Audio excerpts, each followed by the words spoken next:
241104 question పై గౌరవ పంచాయతీరాజ్ శాఖ మంత్రి గారిని స్పందించవలసిందిగా కోరుతున్నాను.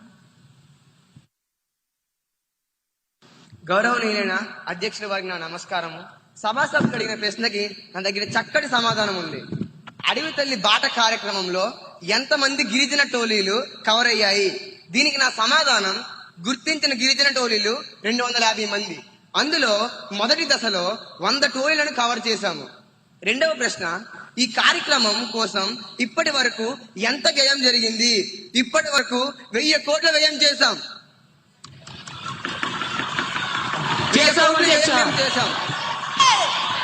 మంత్రి గారి సమాధానాన్ని పూర్తిగా వినవలసిందిగా కోరుకుంటున్నాను. ఇంకా ఎన్ని గిరిజన ప్రాంతాలు కవర్ అవ్వాల్సి ఉంది? మిగిలిన ప్రాంతాలను ఎప్పటిలోగా పూర్తి చేస్తారు? దీనికి నా సమాధానం, ఇంకా 150 టోలీలు కవర్ అయ్యాయి. రాబోయే ఏడాదిలో మేము పూర్తి చేస్తాం అధ్యక్ష. ధన్యవాదాలు.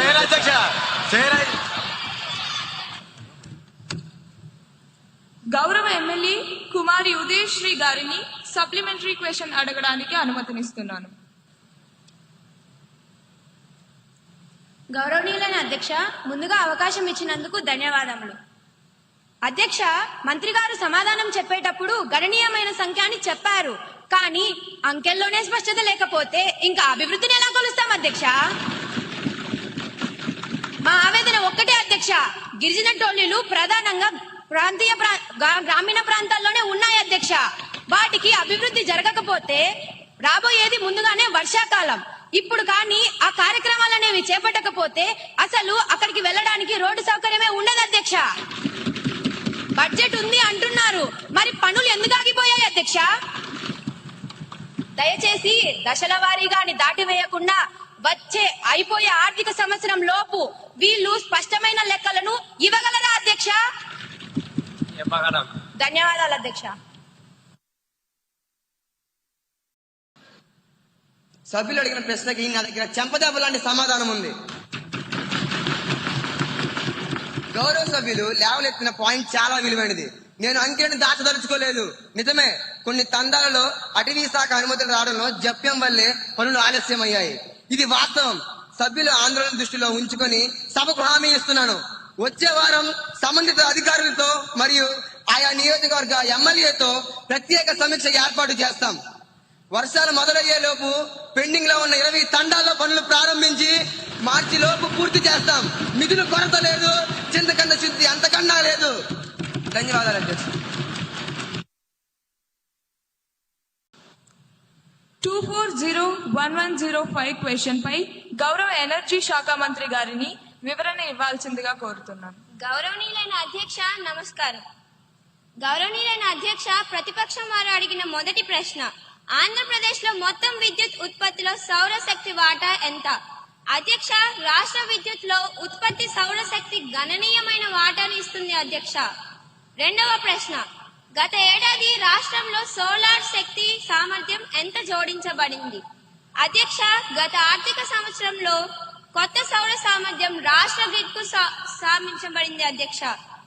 మూడవ ప్రశ్న, పిఎం సూర్యఘర్ ఉచిత విద్యుత్ యోజన కింద నగర మరియు గ్రామీణ ప్రాంతాల్లో ఎంతమంది లబ్ధిదారులు నమోదు అయ్యారు అని అడిగారు అధ్యక్ష. ఈ యోజన కింద నగరం మరియు గ్రామీణ ప్రాంతాల్లో అనేక మంది లబ్ధిదారులు నమోదు అయ్యారు అధ్యక్ష. ధన్యవాదాలు. గౌరవ ఎమ్మెల్యే కుమారి డయానా గారిని సప్లిమెంటరీ క్వశ్చన్ అడగడానికి అనుమతినిస్తున్నాను.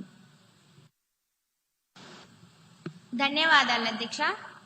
అధ్యక్ష, మంత్రి గారు చెప్పినట్లు రాష్ట్రంలో సోలార్ కెపాసిటీ పెరగడం సంతోషకరం. పిఎం సూర్యఘర్ పథకం ద్వారా ప్రజలకు ఉచిత విద్యుత్ లభిస్తోంది. దీన్ని మేము సంతోషంగా స్వాగతిస్తున్నాం అధ్యక్ష. అయితే అధ్యక్ష, క్షేత్రస్థాయిలో ఒక ఆచరణాత్మక సమస్య ఉంది అధ్యక్ష. ప్రజలు దరఖాస్తు చేసుకుంటున్నారు, సబ్సిడీ వస్తోంది, కానీ నెట్ మీటరింగ్ బిగించేటప్పుడు డిస్కమ్ అధికారులు నెలల తరబడి సమయం తీసుకుంటున్నారు అధ్యక్ష. ఇదేంటి అధ్యక్ష? పైన ప్యానల్స్ ఉండి కింద మీటర్లు లేకపోతే విద్యుత్ గ్రిడ్ కు వెళ్ళదని వాళ్లకు తెలియదా అధ్యక్ష? వినియోగదారులకు లాభం రాదని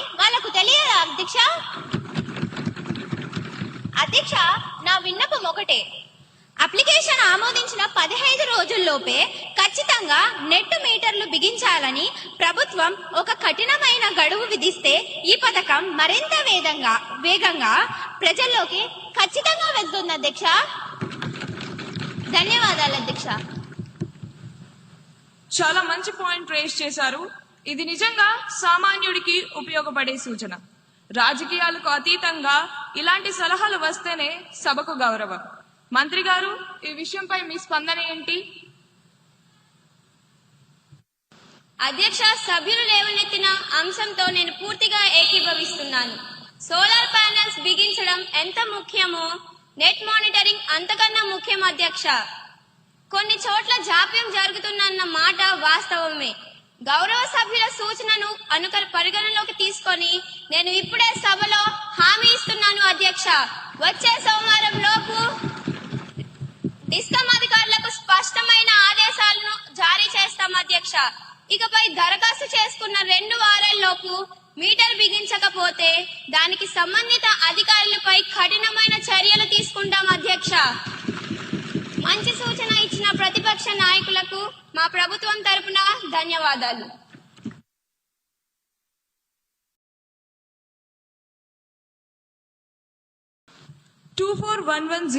క్వశ్చన్ పై గౌరవ రవాణా శాఖ మంత్రి గారిని స్పందించవలసిందిగా కోరుతున్నాను. గౌరవనీయులైన సభాధ్యక్షులకు నా హృదయపూర్వక నమస్కారం. గౌరవ శాసనసభ్యులు అడిగిన మొదటి ప్రశ్న, ద్విచక్ర వాహనాలపై ప్రయాణించే కాలేజీ విద్యార్థుల కేసులు ఎంత నమోదు అయ్యాయి? దీనికి నా సమాధానం, ద్విచక్ర